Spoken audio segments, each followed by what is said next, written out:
Friend, so keep me in your prayers. I've been on the sick and shut-in list ever since Angela told Carlos King that Phaedra was the one.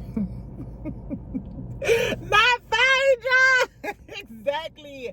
Oh my God, friend. Anyway, welcome back, friend. Happy Wednesday. I'm doing my best to try to make it through. I feel like the only thing that's gonna help me make it through this day is Bravo dropping them reunion looks later on. Exactly. Okay, so I'm gonna go to the gym after work, but tonight, provided Bravo drops the reunion looks, then tonight we could go live, rate all the looks, talk about the girls, talk about how Portia best dressed. We saw her outfit last night on live, so if you caught me on live last night, I was making some taco cupcakes. Shout out to the girlies who was in my live last night. We talked about the whole Angela Phaedra thing, and my taco cupcakes came out good, girl. They was good as hell. Anyway, so today, friend, well, for now, make sure you subscribe, make sure you like this video, get you a little cocktail, a little cocky, if that's what you're gonna do. We're gonna talk about basketball wise real quick. Girl Jackie Christie and her light-skinned daughter that looked like Michael Jackson and a dark-skinned daughter who looked like Michael Jackson was beefing on the damn internet. So we're gonna talk about them. Takari and Chantal, they was beefing. I watched the episode the other day. It was okay, but Chantal sitting there with her mama ops pissed me off to the utmost of pissivity. Exactly. The highest level of pissivity is what I was on when I watched that. That's why I was like, let me turn this off. Because, bitch, I guess. Anyway, we also gonna talk about the whole Diddy trial. I'm sure y'all heard that they dropped the state charges. I'm gonna tell y'all what I think, because it's sad to say, but I think Diddy gonna get out. And I think that's why Ray J said that he thinks that Diddy's gonna get out soon. And I feel like Diddy know he gonna get out soon. And that's why the celebrity folks are starting to come out and show support, because they know that Diddy ass gonna be out and they don't want Diddy pissed off at him. We're gonna talk about it, friend. We're gonna talk about it. First, let me say this. So I noticed this, and y'all know I'm just nosy and I just be out here in the streets. So Letitia Pearson, because I was like, when is Belle Collective coming back? Of course, we ain't got no tea on season 10 of Love and Marriage Huntsville, but what about season 6 of Belle Collective? Because I wouldn't mind having the Belle Collective girlies on, because we literally don't have anything to watch. The Never Ever Mets, that went off, and the cast is still beefing. So maybe tonight we'll talk about all of the beef online, because Clavassier, girl, it's a lot of... I'm gonna give y'all an update on the Never Ever Mets and all of that tea, because they got a lot of beef since the show then left. Anyway, so I was like, damn, we really ain't got no shows to watch on Friday and Saturday night. Like, literally, we ain't got nothing to watch. So I was like, okay, what's going on with Belle Collective? So I, started looking at all the cast Instagram pages or whatever. Letitia Pearson, her birthday was yesterday. Letitia Pearson's birthday was yesterday. They reposted, she had on this silver sparkly dress. Why they were saying why this girl always looked like a stuffed chicken. May a sparkly dress never find me again. Now y'all saying the plus size girls look like a stuffed chicken. But that's neither here nor there. I noticed when I went through her story and stuff, so she made a birthday post and Carlos King commented and was like the belle of the ball or something. But I was like, I noticed Carlos King didn't repost her to his story. He didn't send her a happy birthday post on his page or nothing. You know what he did post though? He posted the cover of People magazine reel with Portia. I was like, and he did that interview with the director from that People magazine article where Portia was talking about how she like a little cunning, how she might go gay, or she was thinking about going gay. And I'm thinking, if I work for Carlos King, and I'm the star of one of your shows, probably the best show he has right now, because we know it ain't DC, Huntsville, none of those. Detroit was a flop with a capital F. I would feel some type of way that my producer didn't repost me or didn't even send me a happy birthday or anything. I was like, But on my birthday, you go post Portia. I know that that's your friend, and you love the housewife girlies, but he always reposts and put those girls in his story and stuff.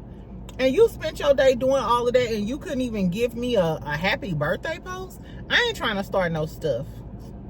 But we also know yesterday he was doing the Angela Oakley interview too. So if I'm Letitia Pearson, the star of Belle Collective, and our season is supposed to be coming soon, I'm gonna be like, why didn't you send me a happy birthday post? Or are you more concerned with the housewife girlies? You posted the reel of Portia and the People magazine. You dropped the interview with Angela Oakley and all of the clips and the previews. I don't know. I would feel like, damn, you care more about your personal career and your podcast than you care about the show and me. I don't know, y'all. I don't know, but I ain't gonna lie. I can't wait till Belle Collective come back. I can't wait till Belle Collective come back. I heard it was some new girlies. I'm sad that Akeisha and So Gucci not gonna be on there, so I'm just curious to see what else they gonna bring. And if what's the twins' mama name? Selena. I wonder if she gonna upgrade her fashions, and I'm gonna see all of this sass that all of her fans was dragging me for last season. Because y'all know I wasn't a big Selena fan because I never watched the Golden Girls or the Dancing Dolls. Exactly. Anyway, friends, so tell me what y'all think about Carlos King being all in the RHOA girlies business and didn't even get his girl a birthday shout out on his page, but I digress. Anyway, let's talk about Basketball Wives and the beast between the daughters. Ooh, child, I could use a Powerade. Okay.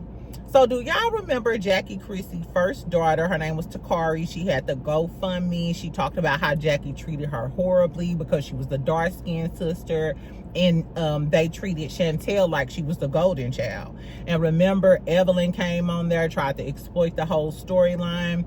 Jackie replied with, "You got a build-a-whore," which come to find out, Evelyn did have a build-a-whore. Circa now, she got a baby with the game. Y'all know the backstory. So Takari posted some stuff, a whole bunch of stuff on her stories or whatever, and she basically said it was some manufactured scripted bullshit. So Takari was basically saying Chantal, with this whole act like, oh, her mom is such a bad mom and they trying to rebuild a relationship, which what type of bitch sits with your mama ops or sits with anybody? I used to get into it with my family when I was at my auntie house, and they used to be talking about my mama.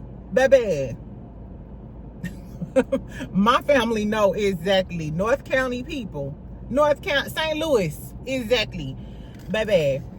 I just couldn't imagine you sitting next to some strange women that you don't even know like that and allowing them to talk about your mama. I apologize. I ain't even letting my family talk about my mama. I ain't letting nobody even talk about my brother. Exactly. So Chantal just not cut from my cloth.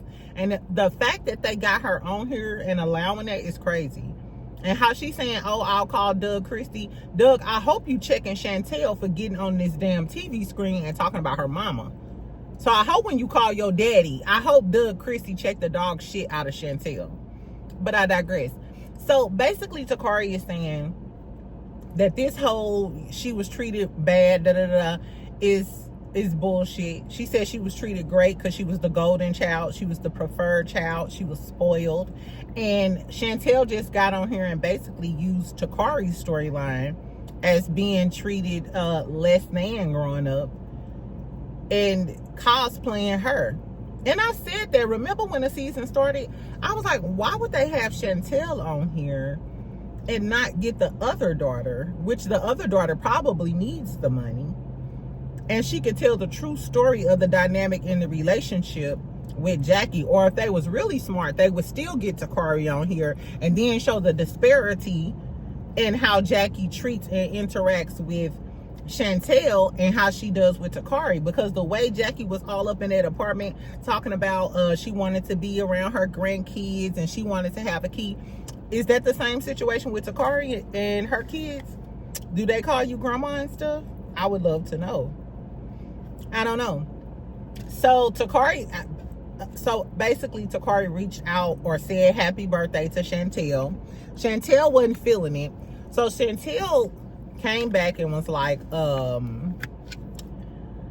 I'm gonna start by saying thanks because it's the nice thing to do. You could have texted me this and apologized after all of the shit you said to me instead of coming to social media. So Chantal was like, bitch, you ain't have to do this online. You could have actually just called me or text me, which I'm big on that. Once you go to social media on me, I'm not fucking with you anymore at all. Tell me everything offline. Exactly. She went on to say, I have no ill will towards you, but this ain't genuine. I don't like this sad, sappy charade. I stopped fucking with you because you and your poor decisions. I don't want to fake a relationship with you like you don't want to with our mama. We only get one mom, and forgiveness is paramount. You only get one mom, and forgiveness is paramount. Did you forgive your mama before you started filming with Evelyn and letting these hoes talk about her ops? And you know this because you've been on the show. Did you think about you only get one mom when you was allowing little Brittany Renner to talk shit about your mama? When I tell y'all, I would have punched that bitch in her throat so quick. Bitch, I don't give a fuck how cool you think we are. Don't ever. Girl, this is a little short story. My best friend for 20 years, we ain't friends no more. But when I tell y'all, she left like a Blockbuster video at my house for like my college graduation or something, and she wanted my mom to return the video because she had drove from out of town. And I guess it was so long ago, I like reminded my mom or something like that or whatever, but it's a Blockbuster video, like who, I don't give a fuck about it. All I remember is she said, you need to tell your damn mama. Girl, if we would have been in person, I would have ringed around a Rosie, that bitch. Like, who the fuck is you talking to, bitch? Friendship over. Exactly. Don't ever mention a curse word in the same sentence with my mama. I don't give a fuck how cool you think we is, bitch. Exactly. I don't know where Chantal was raised. I don't know. California girlies, y'all gotta hold this L. Chantal belonged to y'all. I wish I knew her sign. Anyway, so Takari came back and was like, most of you know I healed, but was asked not to speak on or about people. I can't say happy birthday to you. I know I'm the peasant. The fact that she still feels like the peasant of the family is crazy. And if Jackie is proactively working on their relationship and it's genuine, she's really trying to work on their relationship, you would think that Jackie would try to get her daughter on the show, because I'm sure Chantal is married to a basketball player. So I'm sure Chantal is more well off than Takari. So I don't know. Tell me what y'all think about Jackie and her mess. You know what? I wouldn't mind seeing a spinoff of Jackie and a family. I would not mind, because to me the other basketball wives are washed. This season is not good. The storyline with Ty and Brandy and Ming, that flopped. It flopped, and I told y'all I thought it was fake. Brittany Renner and taking off the hijab, and that's fake. Denise, she ain't even got no damn storyline. Girl, what's up with your baby daddy? Tell us about that drama, because you got a lot of drama. That's how we know who the fuck you is. Shawnee is trash. I don't like that little spawn of Satan's secretary. I don't like her. Evelyn, we know that big forehead, vein head bitch ain't gonna say nothing, but don't talk about my daughter. If we can't talk about your daughter marrying that broke ass rapper, then fuck her too. So all they hinging this on is Jackie them. So I would love to have a spinoff with Jackie, Chantal, finally introduce the basketball player boyfriend, bring Takari on and her kids, bring Christie on, and can we talk about how Jackie Christie was so busy running behind Doug his whole career because she was scared that he may cheat on her, that she left her kids to be raised by somebody else, because that's the true Hollywood story. I like Jackie, but that's the true Hollywood story. You were so busy running around because she was the only wife that was traveling with Doug when he was in the NBA. And why did she do that? Because she didn't want her man cheating, which that's understandable. But would you leave your kids? Instead of raising your kids, you left your kids to chase behind your husband to make sure he wasn't cheating on you. Insecure much? I don't know. Anyway, so Jackie ain't interjecting said shit, which is crazy, because anytime me and my siblings used to fight, the first thing we do is go call mama. Or my mama be like, shut that shit down. Shout out to Miss Evelyn Braxton. Exactly. Jackie, you need to call Miss Evelyn, because remember on the Braxtons, Miss Evelyn will shut that shit down in a minute. I remember one time when they was at the table and she was like, say another motherfucking word to Tamar. Tamar was like, that bitch ain't crack a smile. Exactly. You know Miss Evelyn played no games with them hoes. Exactly. And that's probably why they got the good sense that God gave them. And you know, they argue a lot, but I love the Braxtons because they seem like they argue a lot internally and go through regular family shit, but come together at the end of the day and never, it just don't seem like a lot of malice and evil type of shit. Anyway, so I actually hope Jackie get her daughters together. Like I said, I would like to see a show with them. I would like to see a spinoff called The Christies. Jackie, give me my money now. If you get a spinoff, then give me my money on. You better call WeTV or something. Yeah, I want to see The Christies. And Doug, you gotta be there to facilitate this shit. Anyway, so what else we gonna talk about? Let's talk about the Diddy thing real quick, and then I'm finna be out of here. Because y'all working driving me crazy this weekend. It's only Wednesday. That's the E-True Hollywood story. That's why I couldn't come to y'all on lunch yesterday. Anyway, so Diddy. So we at the end of the line. The prosecution has rested its case. Diddy is not going to testify. And I'm going to tell y'all why I think he's not going to testify. They didn't call any witnesses on the defense for the defense. So it's given the defense did no work, or they want you to think that. So we also found out today that they dropped a lot of the predicate charges. Is that what they call it? Predicate acts or whatever for the RICO charge. So the federal RICO charge, which is the racketeering charge, that charge still stands. What they dropped, and these are the state charges in California and New York. They dropped the attempted kidnapping from the assistant, attempted arson, I'm assuming that was the Kid Cudi stuff, and sex trafficking. All state charges. Now, I found this out from listening to Tisa Tales. Remember, Trump said that if he found out that there was some unfair or unjust treatment in the Diddy case, that he would pardon him. So the federal charges, like I said, the racketeering is still being upheld. The state charges are what's been dropped. That attempted kidnapping, attempted arson, those are state charges. The current president has the authority to pardon the federal charges, but he doesn't have the authority to pardon the state charges. So say, for instance, Diddy was found guilty of the federal charges and the state charges. Even if Trump came in and pardoned him for those federal charges, he would still be sentenced, and the state charges, he would still go to jail for the state charges. And I think they hold up to like 20 years altogether or something like that. Are they setting Diddy up for a pardon? Or did Diddy make some sort of deal behind the scenes? We know that he's not above paying no money, and we know Trump comes at a price. Ban all illegal aliens, but give me $5 million and you can come over here. If you look at the people Trump then pardoned, the Chrisleys, I wouldn't put nothing past Trump.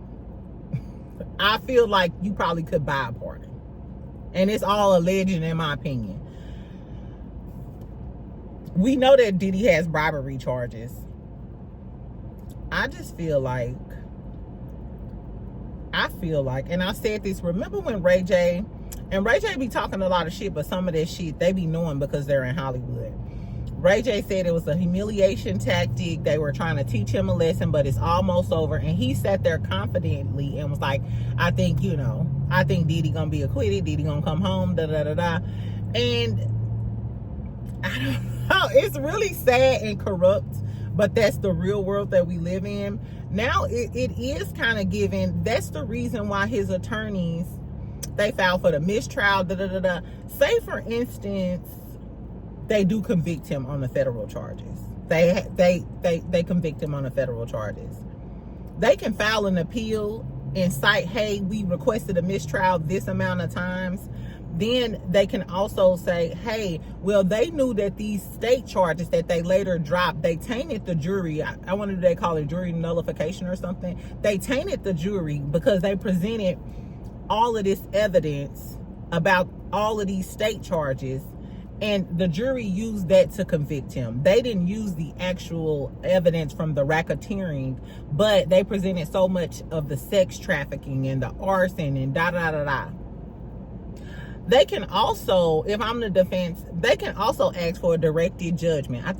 My legal girlies, correct me if I'm wrong. I think it's called a directed judgment, where in a jury trial, they ask the judge to decide on the case, and the judge can say, hey, it's just not sufficient evidence to uphold this federal charge. Now, it's definitely sufficient evidence, in my opinion, to have upheld the arson, the sex trafficking, the attempted kidnapping, because we heard these people testify. Granted, some of their credibility was kind of trash, but still. So literally, they could just ask the judge, like, hey, don't send this to the jury. Judge, we want you to make a decision, and the judge could dismiss the case. Or they can send it to the jury and make and gamble it, and gamble.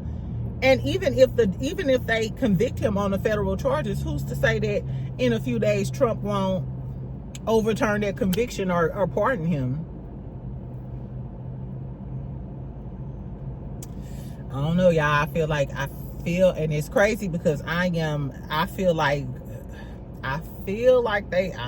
they setting it up for this man to come home. And I feel like maybe some of the rich and powerful people already know that this trial is signed, sealed, and paid for. It's something else, child. But you know how trifling that would be, and what type of message that would send to people, that you can beat and traffic women, and they're just some domestic violence charges, and allow Diddy to get off for something like that. I don't know, y'all. I don't know. Tell me what y'all think about what's going on in the Diddy trial. Do y'all think Diddy is going to get off? They're going to have closing statements. The attorneys are going to do their closing arguments. After they do that, I don't know if they're doing their closing arguments today or tomorrow.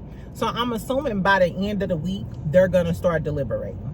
So I think by the end of the week or this weekend, maybe even Monday, we're going to know whether Diddy is going to walk free